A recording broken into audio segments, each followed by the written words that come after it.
welcome to the Ecosystems in Action mini conference presented by the Kauffman Foundation. My name is Lauren Higgins. In our third session, entitled Building a Cross-Sector Regional Coalition to Strengthen Ecosystem Collaboration, we're going to have two special guests. One, Meg Steuer, the former director of platform from Forge North, and also she'll be joined by Matt Lewis, Vice President of Strategic Initiatives at the Greater MSP Partnership in Minneapolis-St. Paul. Their session will be covering their program Forge North and also exploring the practice of coalition building.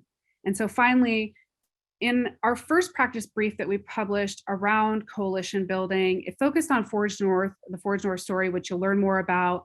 And it traced the first 6 years of this grassroots initiative to create and sustain a regional cross-sector coalition to build their entrepreneurial ecosystem. This brief outlines an example of the practice of ecosystem building in the cross sectors, and really focuses on how coalition building worked in this case. In our definition here today, coalition building is defined as bringing together a group of individuals and organizations with a common interest who agree to work together towards a common goal. And it has emerged as a key practice within the diverse toolkit of entrepreneurial ecosystem building. So we really wanted to lift this up here as well today. And we're going to do this by exploring the story of Forge North and their work to strengthen the Twin Cities entrepreneurial ecosystem. Earlier today, you've heard about the practice of collective impact and also the practice of linking and leveraging assets. We invite you to be active in the Q&A during these sessions, and we will open it up for questions after we hear from our presenters. Our special guests for this final session are Meg Steuer, the former director of platform for Forge North, and also Matt Lewis, the current vice president of strategic initiatives at the Greater MSP Partnership in Minneapolis-St. Paul. So we will pin them here and get them ready for presenting. Well, thanks for having us. Maybe Meg, I'll have you introduce yourself first, and then I'll pull up the slides for the presentation. Yeah, thanks, Matt. Really excited to be here. My name is Meg Steuer, and as Lauren mentioned, I'm the former director of platform at Forge North. So as all of us know, this work is really exhausting sometimes. And so I did not leave my role because I'm not passionate about this work or about specifically Forge North and Minneapolis-St. Paul startup community, but because I needed to take some time for myself. So I'm currently traveling in the Mediterranean for a number of months. So I'm coming to you from a 300-year-old Airbnb in Malta. So I think it shows our work can happen all across the globe, but really excited to talk about what I've been doing for the last 3.5 years, and really excited for Matt to share how they're carrying that work forward here in the coming months and years. Awesome. Well, good to see you, Meg, coming to you from a 100-year-old not Airbnb in Minneapolis. And I'm going to share my screen here. So as was mentioned, my name is Matt Lewis. I'm the Vice President of Strategic Initiatives at something called the Greater MSP Partnership, which is a public-private economic development partnership here in the Greater Minneapolis-St. Paul region, here in the north. So we're really happy to be here, really grateful to the Kauffman Foundation for sharing this story a couple months ago now. Meg did a lot of the work with them. And for today, for this presentation portion, I'm not going to tell you the whole history because it was in there, but we wanted to provide a brief overview of just where Forge North is at today. It's been fun to do that throughout the history of Forge North. At the beginning of that case study, or whatever we're calling it, that was shared, when Greater MSP was wondering if we should even be involved in this space at all, I attended an event maybe 5-6 years ago now, where I met Andy from Kauffman Foundation, who said, we're building this community and we're calling it eShip, and you should come out to this event in Kansas City. And that's where we learned a lot of what we're going to talk about today. So I'm just really grateful for the community that we've been a part of. So really quickly, so Forge North is a region-wide coalition here in the Greater Minneapolis-St. Paul region, and it's a coalition of more than 150 individuals and organizations that are all united by an ambition to make our region the best place for people from every background to start and scale ventures, and it includes a lot of different players in our ecosystem, entrepreneurs and startups, investors and firms, capital firms, corporations, business executives, government, all sorts of entrepreneurial support organizations. And the shared goals that this coalition has today, if you read the case study, we've been through a journey along the way, but the three goals that we're focused on are a more early stage capital into our ecosystem. So we're looking to double the number of companies that are able to raise a first round, whatever that looks like. Could be $20,000, could be millions. We're focused on getting large enterprises in our region more engaged with local startups. One of the assets we feel like we have as a region is a very high concentration of headquarters of large enterprises. We've got the highest concentration of Fortune 500 companies. We've got a lot of North American headquarters for companies based elsewhere around the world. We want to get them more engaged locally, and then a specific focus on racial equity in our startup ecosystem, looking at business ownership and who's flowing through our entrepreneurial support organizations in this ecosystem. So that's what we're focused on together. A lot of other things we're tracking and that we care about. The coalition itself has a leadership team. Today it's steered by what we call a leadership council. Folks that are representative of that broader coalition, entrepreneurs, active investors, business executives, leaders of entrepreneurial support organizations and community organizations. Over time, we've had government folks, higher education. And so it's a really great group, and they provide the governance for the overall coalition, finalizing the goals and the strategies of the effort. And it's meant to be a body that's really fluid, where people can tap in and out from the coalition. And there are a couple of things that are happening today in the initiative. One is that there are a number of projects that coalition members are working on together. And these projects are not meant to be like a project of maybe a single organization. They're meant to look upstream at our entire ecosystem and try to bring many organizations together to do things that might unlock greater opportunity for many of our members. And so some examples, we're looking at how we can create a fund of funds in our region that would fund many first-time emerging fund managers. That's a project that we're just starting to work on. We've got a project where a number of entrepreneurial support organizations are working together to collectively fundraise and build capacity. We've got a project where late last year, we audited all the large corporations in our region to understand how they're engaged with startups, and we're building a playbook and toolkit for any corporation to engage locally with the variety of options that they have to engage with our startup ecosystem. And we've got a campaign we're building focused on getting more Minnesotans to become angel investors in whatever vehicle or group that they choose. Each one of these projects has a member of the coalition kind of leading the project, but involves a lot of other coalition members. You can see a sample of that. And then there's a lot of other things happening that maybe aren't projects today, but are basically places where we're building community across peer groups of coalition members. So some examples, which were, I think, mentioned in the case study. There's a standing group of entrepreneurial support organizations they just met this morning that are working together, building community, sharing best practices, and working on projects like the one I mentioned. There's a standing roundtable of the most active venture capital firms in our region. They meet not every week, but every couple months. And then there's peer groups of corporations too. So one that Meg led, focused on financial services, brings together a lot of financial insurance companies in our region, and they work together on different projects. There are other peer groups that we're either building or that have existed over time in the coalition. And then some other things that just happen as a result of the coalition that maybe we don't plan for or intentionally work on. So we see a lot of individual organizations within the coalition either form or create new strategy as a result of the goals that we're setting together. So there's actually been some venture capital firms that have developed theses based on our goals and have gone out and successfully closed funds based on that. There are accelerators that have kind of changed their approach based on the goals. So we love seeing that, inspiring individual organizations. We've been able to be a place where organizations are measuring things together. That includes those entrepreneurial support organizations and having common questions they ask entrepreneurs. There's something we're working on with the venture capital firms right now where we're trying to measure trends related to their LPs. New partnerships are happening where coalition members meet each other and develop some sort of an alliance to work on something, beyond the boundaries of the coalition itself. And then it's been a great space for us to more quickly welcome people into the ecosystem, whether that's somebody that's in our community today that's not maybe plugged in, or that visits or that relocates to Minneapolis-St. Paul. A lot of other things as well that I'm sure Meg could share. And then I'll stop and then turn it to Meg to share anything else before we go to Q&A.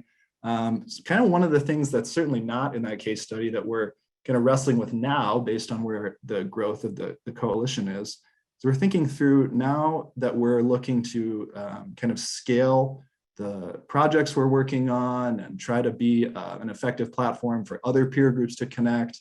There's a tension in that of how we make sure that we have enough kind of capacity to run the coalition itself without taking away resources from the individual members. And so that's kind of something we're wrestling with, both in terms of the leadership and governance. So we created a body to set big goals and prioritize the work that we're doing together. We want to evolve that too, to include other organizations that can then lead that work. So we're wrestling with that right now. We're thinking about staffing. So how much staff do we need actually within the coalition versus roles within the coalition could be, I'm the such and such executive director or program manager or whatever else at one of the organizations in the coalition. And part of my role is actually helping advance the coalition's work just through the work I'm doing. So we're kind of wrestling with that.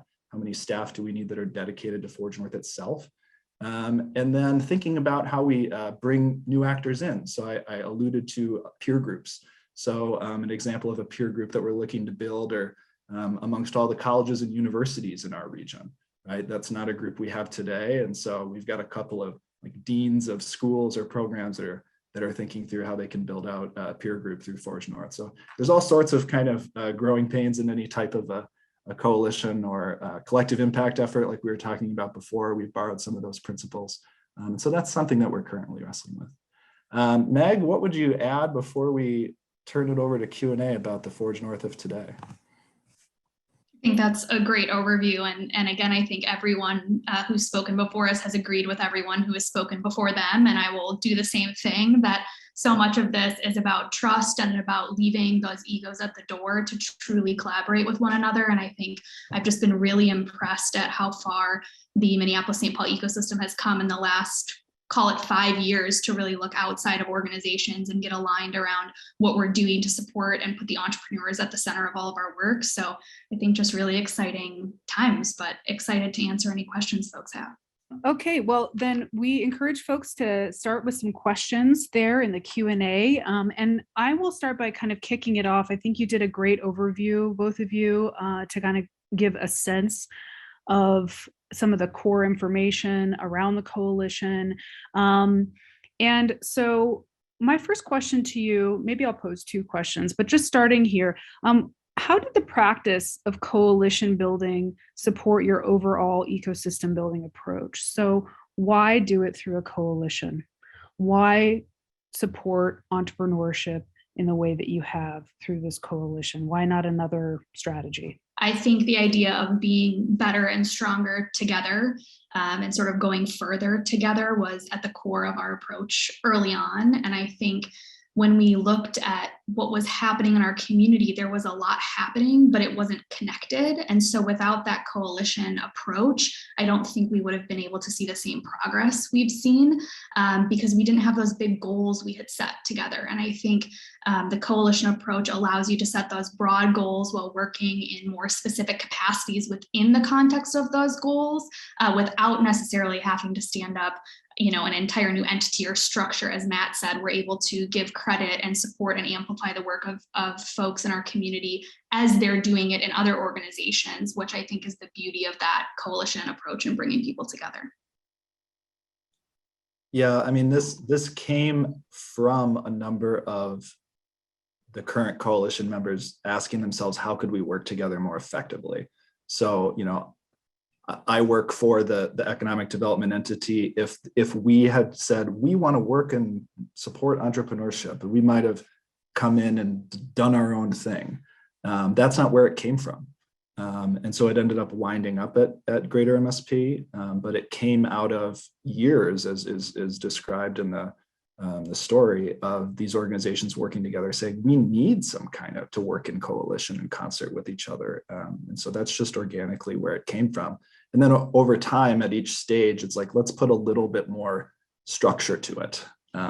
So we're maybe not at the place of maybe the intentionality of collective impact, where every organization is sitting down and designing its next strategic plan in concert with each other. That's not where we are. But we're certainly further along than in the first couple of years, where it was just people talking to each other. And one other question, and then we'll kind of dive into some of the other questions that are coming up in the actual Q&A, is, can you tell me a little bit more about how the relationship between Greater MSP and Forge North grew, and why Greater MSP saw Forge North as a strategic part of their economic development portfolio? So how has this partnership affected ecosystem building and economic development in the region?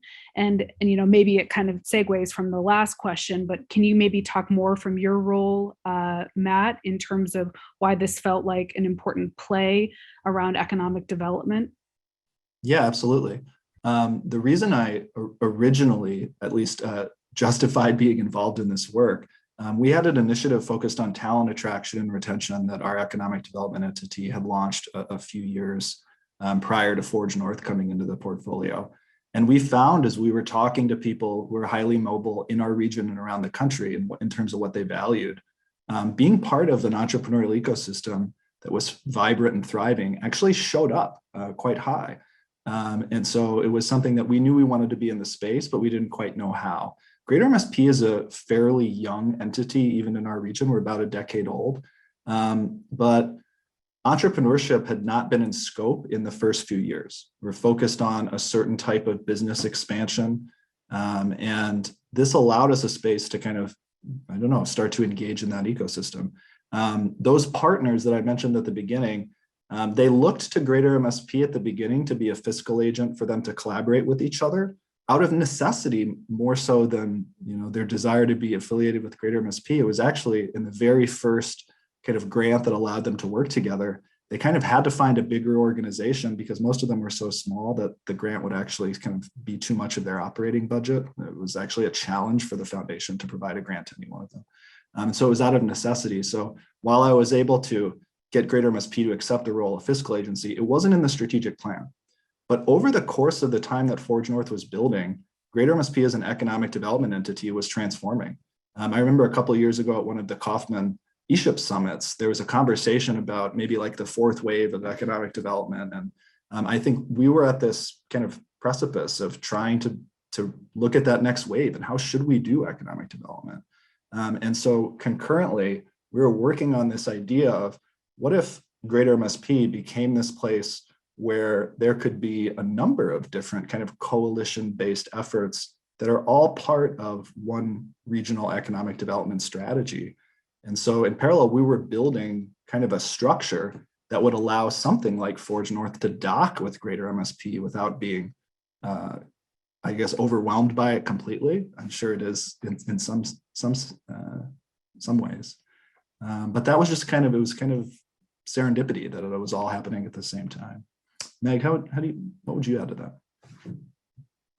No, I think that's a really great overview, and serendipity, I think, played a lot into it, but also that necessity. And I think I remember back to some meetings with what I think we were calling an interim board at that time. We had a few iterations of leadership teams throughout the course of Forge North's history, but talking about just the administration required to manage a grant. And I think oftentimes, one one of the questions in the Q&A is talking about, that grassroots or smaller numbers of folks looking to do this type of work. And I think oftentimes that logistical backbone is what it takes to get things started and to take them from grassroots to somewhat structured in a way they can grow and mature in meaningful ways in an ecosystem. So really appreciative of Matt's role, sort of straddling a lot of worlds early on, and then to the Bush Foundation for being willing to think creatively about where that grant could land, how a fiscal sponsorship could work, so that this group of really passionate individuals could explore what was possible in our local community.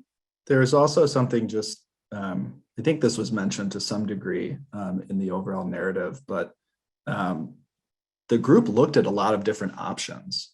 And actually, we had a member of the core team with a legal background who's one of the leaders at Lunar Startups, which I know that Kaufman has done a great job of profiling, so they're doing amazing work.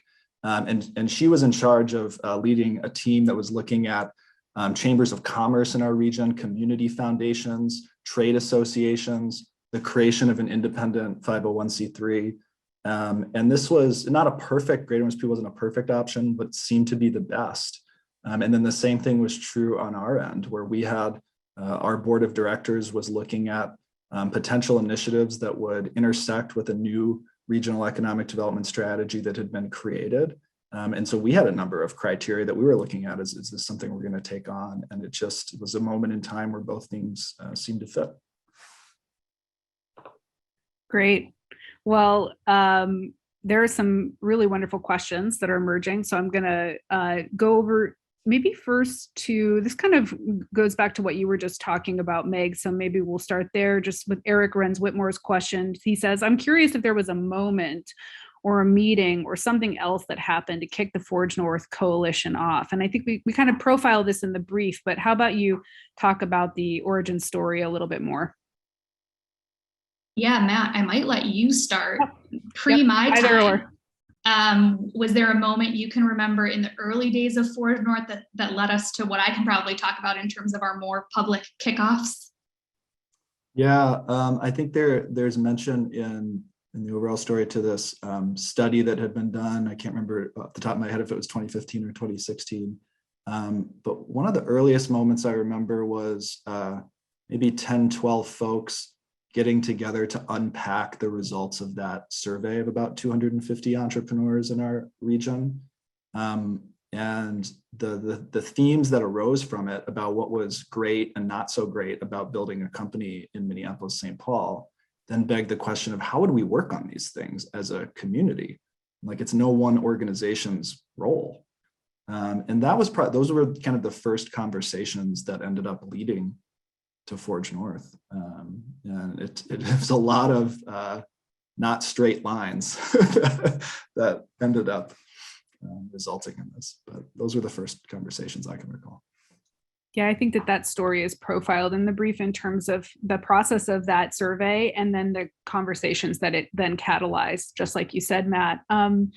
Let's dive into Andy Stoll's question here.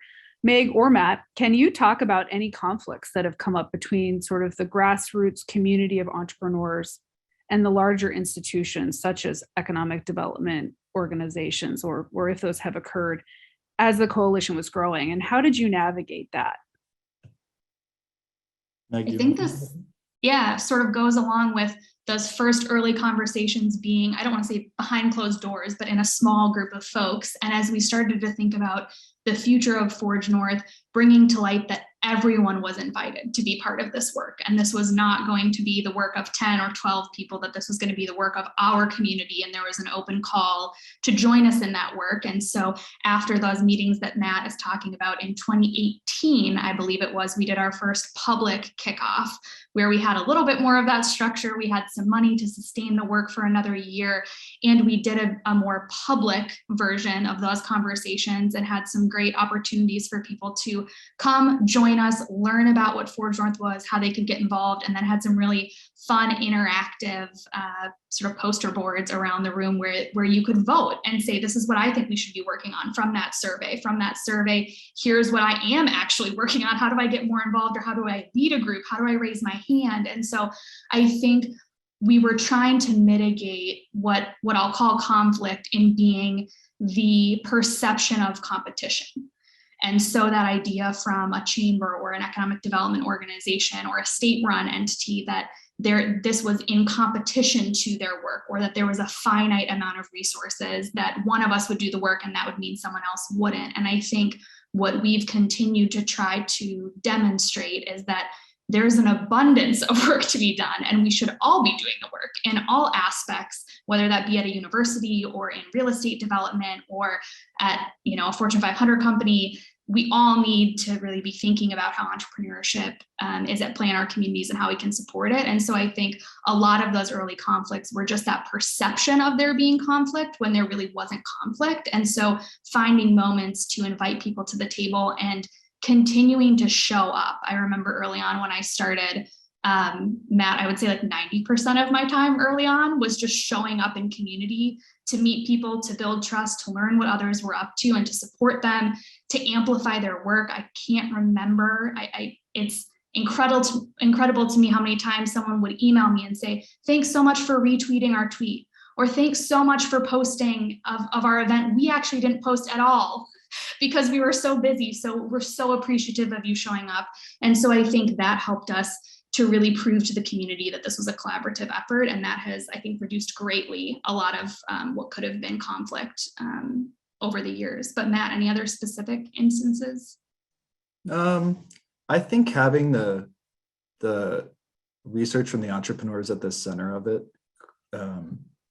has continued to kind of drive the growth of the effort. There's been moments throughout where that tension between what is the entrepreneur building something in our region versus the big corporation that's thinking about innovation in a category globally could butt up against each other, and then Forge North could be more of one thing than the other. And perhaps because it's now at an entity that's thinking about place and like what's best for the place, we've tended towards the entrepreneur.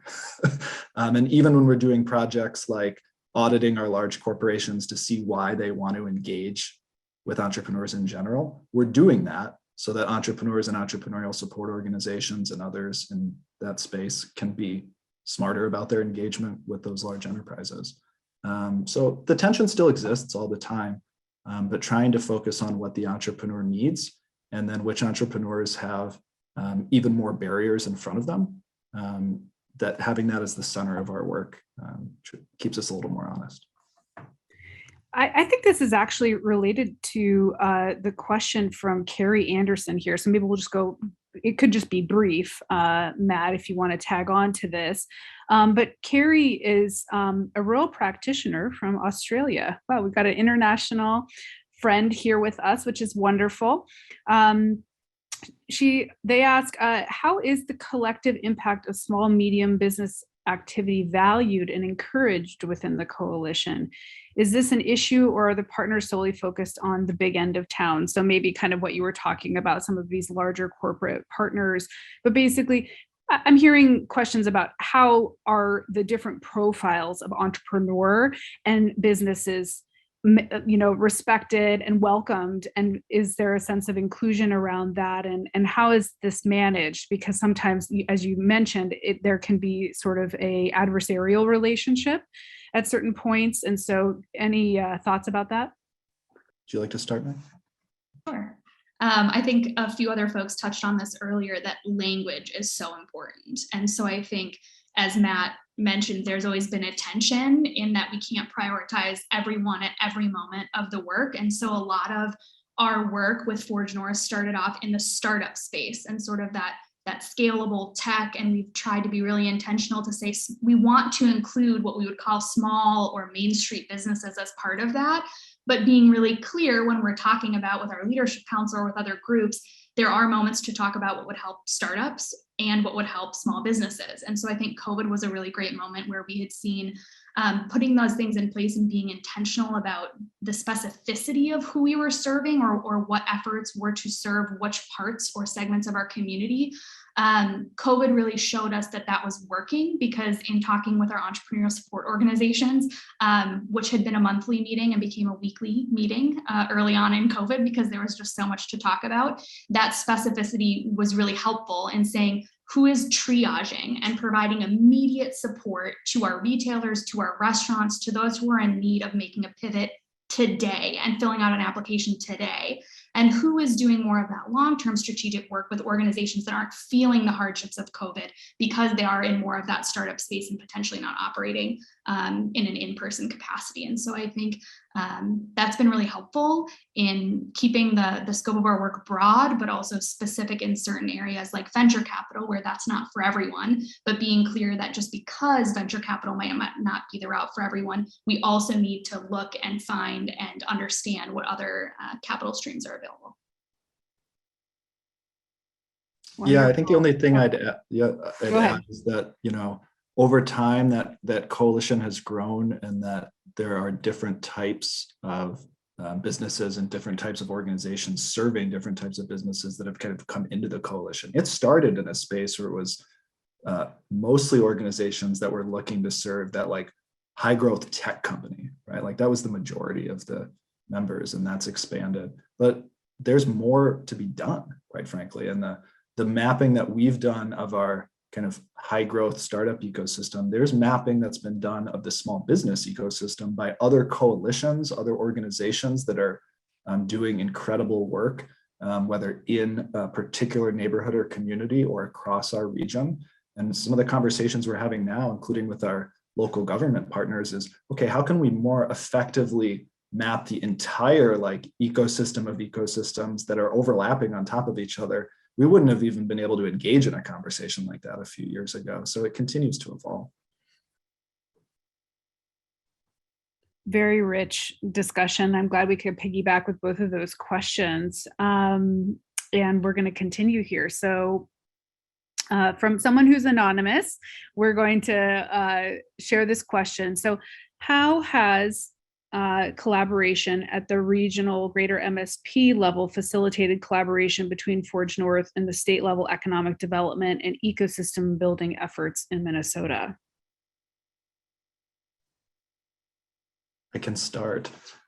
So to our very good fortune, around the time that Greater MSP made the decision that we were going to be the long-term home for Forge North and work to grow this coalition, our current state administration made a intentional effort working with in a bipartisan way with our legislature to create an initiative for the state of Minnesota. It's called Launch Minnesota, and it both brought together a couple of programs that already existed, but also provided a lot more capital and leadership in our state. And that came at a really great time for us for a number of reasons. One being, with the move to greater MSP, it really did solidify what had organically happened, which is most of the partners that created Forge North are here in the Minneapolis-St. Paul metro region, but many of them, even though they're based here, have a statewide focus. Well, greater MSP's focus is the region, and while we want the whole state to succeed, it's not where we have the relationships or the authority. And so with that statewide initiative led by the state government, we could be a hub in a statewide network that would allow us to more effectively collaborate with different parts of the state and learn from each other. And so that's been really great. So we're a hub where resources flow to Forge North that go to organizations within our region. And we're able to bring ideas that we have to the state that we might not be able to work on, and vice versa. It continues to evolve, but having these things grow at the same time is really terrific. Much like the relationship that we have with the state, there are individual cities and counties within our metro that are thinking similarly or launching things at the same time. The city of St. Paul launched an effort around the same time as us. So that's been really terrific, because we need every actor, every body of government, every university, every foundation, every institution to have a strategy and work together. Meg, what would you add? You've been in the work of being part of that state network more than I have. Yeah, I think a lot of it comes down to, again, just creating a bigger pie and not fighting over the last slice. And so the Launch Minnesota effort, as Matt mentioned, was really well timed as we were standing up Forge North. And about a dozen of our entrepreneur support organization partners came together to apply under the umbrella of Forge North to their educational grant program. And so it was really a way for us in the Metro to not have one organization receiving that funding, but to have a dozen organizations receiving funding to do that work in partnership with the state. And so that network is obviously statewide. And so the differences we see in the Metro versus greater Minnesota are really interesting as well. So to bring 12 subgrantees into that network to learn and share across the state has been really great, and also take some of the admin, again, to Matt's point, off of smaller budgets to manage that grant out to other organizations. So we're happy to take on that as Forge North, which has been really great. Let's jump into a question from Jeff Bennett, who asks, what recommendations do you have for small groups of ESOs in a community who recognize the need to collaborate and are just starting to convene regularly, organize, and develop collective and collaborative programs? So essentially, they're at the beginning of thinking about how they might work together. What are some of your lessons learned or some of the things you might recommend? I think the first one is it takes time. And so not to expect that things are going to happen overnight. I think looking back, the 3+ years I spent with Forge North are an eternity and also passed in what seems like an instant. And so really giving yourself time. I loved the example early on of taking a planning year and just giving yourself the space to coordinate this much, which is often really complex, and folks with different interests trying to come to the table and collaborate, providing that time and space to experiment. And I think, Matt, we did that early on with a lot of what were 12 focus areas, I think, when I came on board, and to get those down to a smaller group, having projects and starting to travel together and doing some of those things. We didn't have at the outset that really specific project-based work. We were really working on those bigger goals. And so I think that's a big learning for me, is just taking the time to get that big, broad focus determined before you jump into too many of the specifics. Matt, what about you? Yeah, I guess if I go back to those first conversations, the thing I would tell myself and everyone else is I think it's important to think and work on multiple timelines, especially if the reason you're probably working together are to affect and impact systemic issues in your community and to make meaningful change in systems is like, you're looking at a 10+ year horizon, right? Know that, have that as a North Star, but don't let that, drown you in finding the thing that is tangible and tactical that you can work on together to learn how to work together, and to really make yourself believe in the idea that working together is necessary in some cases. And then you learn the limits of like, where is it not? So I just think about some of the earliest projects we did in Forge North. We're just starting to see the realization of what we'd hoped for. I'll just give a specific example. One of the first projects in one of those 12 swim lanes, I guess, that Meg mentioned, was looking at the media coverage of entrepreneurship in Minneapolis, St. Paul. And at the time, we felt like there was not much of it. And so we went around one of our projects, we interviewed, I did a lot of the interviews. We interviewed every business editor in town. Why do you or don't you cover entrepreneurs? How do you think about it? Who's on the beat? How do you think about the beat? And at the time, there were maybe like 1 or 2 publications that even had somebody partially thinking about it. Today, just in the last week, the Star Tribune got the largest circulation in our region. They have a daily beat reporter. The Minneapolis St. Paul Business Journal is probably covering even 5-10 times as much as they were before. Twin Cities Business is a magazine that just put out an issue, like a whole magazine that they're now going to do every few months, just about the startup community and all these great partners. Every one of those business editors today not just has it in the media diet, it's like they have a strategy for it. That was 5 years. And so had we tried to solve that overnight, it wouldn't have happened. So But it's one of the projects we've decided to work on first because it was in our capacity to be able to go out and interview a bunch of business editors and tell them what we thought. So I'd say, think with a long-term horizon, but try to tackle something that you can do in the near term, get a quick win and go from there. Wonderful advice, and underscoring the importance also of the North Star, getting people with a shared vision. I'm going to combine a couple of other questions here, and we're getting a lot of that generated a lot of excitement because now we have a few more, so we can maybe stay a little bit longer and get a few more of these questions answered here. So I'm going to combine these two questions. The first part is a question by Sean Fraser. Meg, in the article, Building a Cross-Sector Regional Coalition to Strengthen Ecosystem Collaboration, you referenced seeing a culture change as it relates to strengthening collaborations. People tend to be uncomfortable with cultural changes. Therefore, we have to be strategic in our approaches. From your experience, what would you recommend to help us overcome those hurdles? And then part two, I want to let's address Aaron Oot's question. What were there any intentional trust building activities you used? If so, what were some of the most successful tactics? Because I think trust building and culture are different tactics, part of the whole. So I'm going to combine those on you there. Go ahead. Yeah, I would say one of the biggest, although it seems silly, is buying people breakfast and hosting in a space that is comfortable and feels conversational. And I think early on, as Matt talks about those first meetings, we were really intentional, and our community was really intentional in providing those spaces. So it didn't feel like you were walking into a meeting.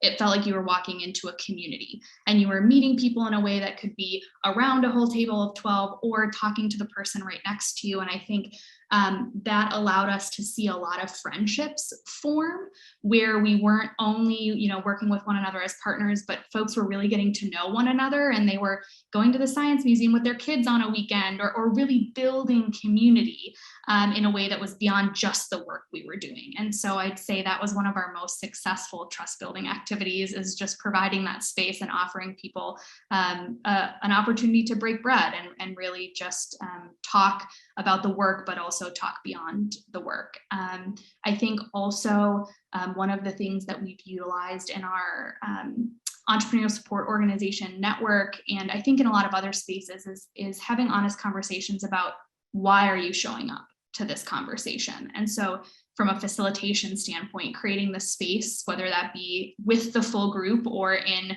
a prep conversation or a post conversation, but really understanding, are you here to listen and to learn? Are you here because you have an agenda that you do want some funding, or you need some funding to continue your work?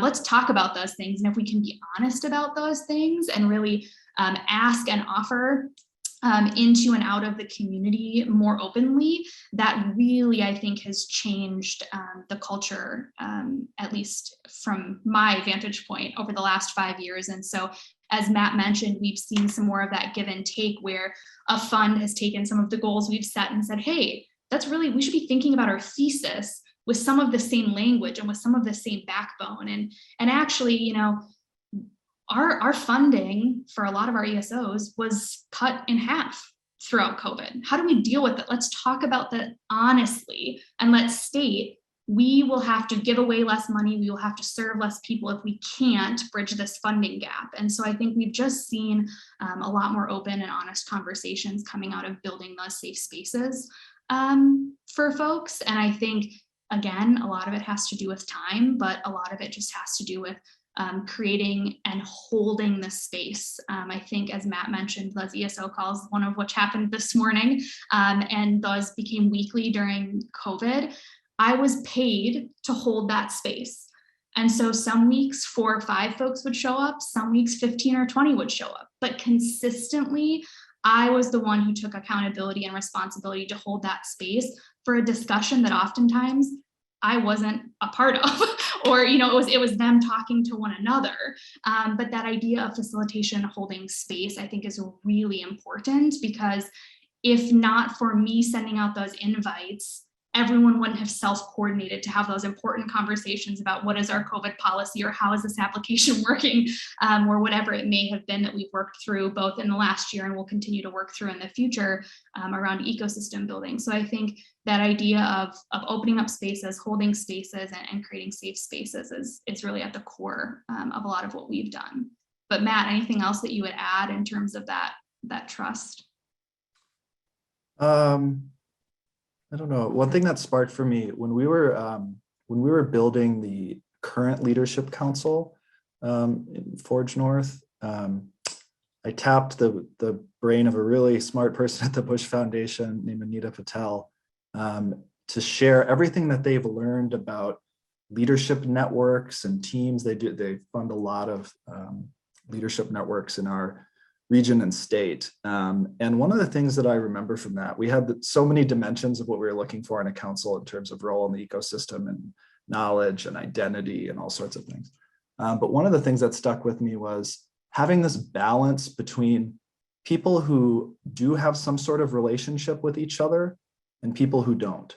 And if you get just a lot of people who don't, the team doesn't work effectively.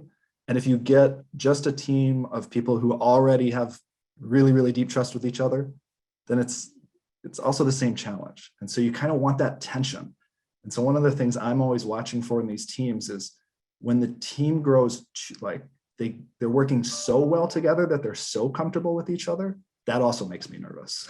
It's because then we're not actually changing the culture of our broader ecosystem. We've just got maybe a great culture within a team.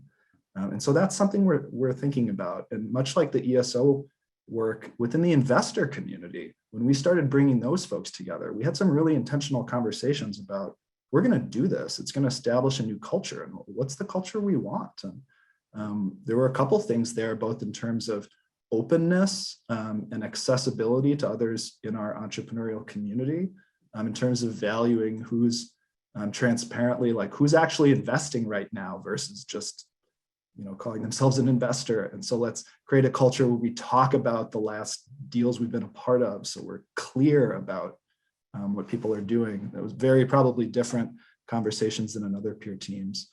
We're trying to be intentional about that in every team, and then revisit it all the time.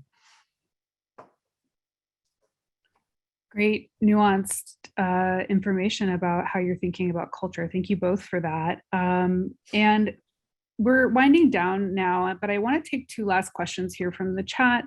And then if we're able, before, as I'm transitioning out, if you see it, other opportunity, Meg and Matt, to answer anything that's left, please go ahead and do so. I want to grab the question here from Andy and Chris.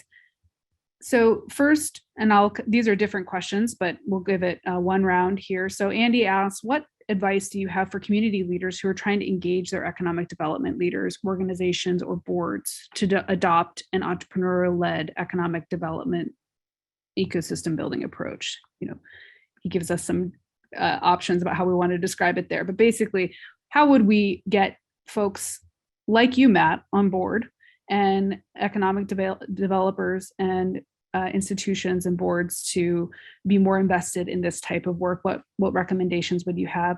And then there's another question here on a separate topic from Chris, talking about how do you measure? And maybe Meg, you could jump in a little bit about that and just talk about how you came up with the goals, and we can start there. But over to you first, Matt, on your recommendations about involving economic development leaders and organizations in ecosystem building work. I think the first thing I do is figure out where the leverage point is to build the relationship. And for me, I described it earlier. For me, I was leading this talent attraction retention effort. I happen to be personally passionate about this space, or else I wouldn't have spent all my weekends for years doing this. But for me, that was the point of leverage. That was my justification. And so where the economic development entity might be, they might have a plan that's going to intersect at some point. Maybe the plan includes an industry, a sector strategy, and entrepreneurship might be a part of it. And so they're not ready to be part of the whole ecosystem, but they're ready to dabble in the thing that the industry sector that they're focused on. they'll build the relationships with community organizations in that space. And then over time, that might influence their thinking. But if we as an organization weren't ready to design a new strategy and a new approach to how we work, we wouldn't have been an effective partner, no matter how much convincing was done. So I'd say find that point of leverage where it makes sense, and be patient, because it's going to take time for that champion within the economic development organization to work the rest of the organization. Well, and a big thanks to you, Matt, for all of those weekends early on, and many folks for working nights and weekends. I think for a lot of folks on the call, I'm sure we all work nights and weekends, and these are passion projects at their inception. But to your question, Lauren, on measurement, I think Matt's point earlier on sort of working multiple timelines is really also how we've thought about measurement. And so how do you measure sort of activity in the current state? So how many people are part of any one of these many peer groups that we have, or how many investors are we training to become angel investors? Those are the type of measures and metrics that we look at sort of in the short term. But then we created these 3 goals that are really long-term 3-year goals. And so we set that 10-year ambition, worked back to 3-year goals because we really felt that was more manageable. And then to the question of if members of the coalition had a say, yes, they did. We had a large event.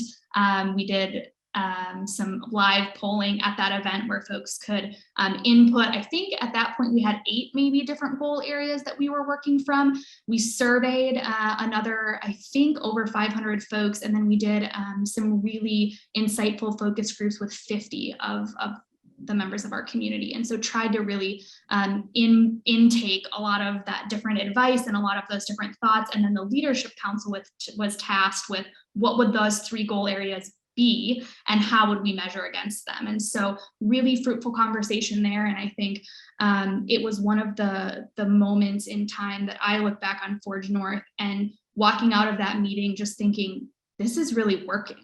Like, this is a big deal what we're doing, because to have that much input into a meeting with 12 individuals that represented such a diversity across our ecosystem, and to sit through that meeting where they started to work through those and really they allowed themselves to push back on one another. There was disagreement, but the ability to have that type of conversation in our community, and I think the specific example I would give was around our racial equity goal.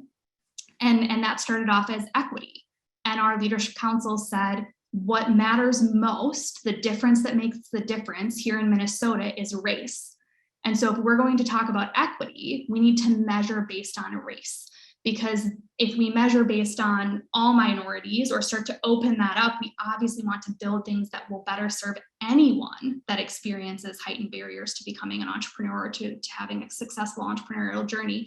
But how do we look at that difference that makes the difference for, you know, the most people in our community and for the folks that have been historically most disenfranchised or marginalized? And so I think that led us to a place of setting really intentional goals where if we hit those goals, there will be a significant amount of ripple effect and others that benefit.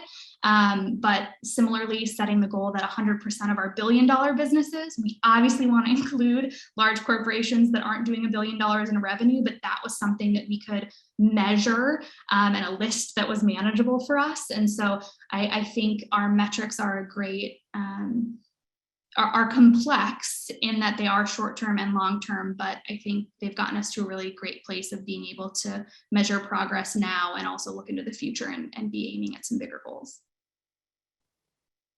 Well, thank you both very much. I think we have had a really rich discussion. This video from this session, as well as other sessions, will accompany your briefs online. And so basically this will be a supplement to what people can read about in terms of Forge North. So I think this will also help them go deeper through this discussion. So I want to thank both Meg and Matt for your time today. And is there anything else you want to say in closing before you go? I just want to say thank you. I think the role that Kaufman is playing to bring together practitioners from across the country to be able to learn from each other and reflect is really important. So thank you. And I would just echo that. I think 5 years ago, when I was sort of making a career transition, ecosystem builder wasn't a term that was being used or a position that you can have. And I feel really lucky that for the last number of years, that has been my title and my role. And so really appreciative of Kaufman and just of the community of practitioners, recognizing a few names from the Q&A. It's really incredible the support we have from across the country. So I'm excited to see what's to come and to continue to learn from these briefs about what folks are doing in other places.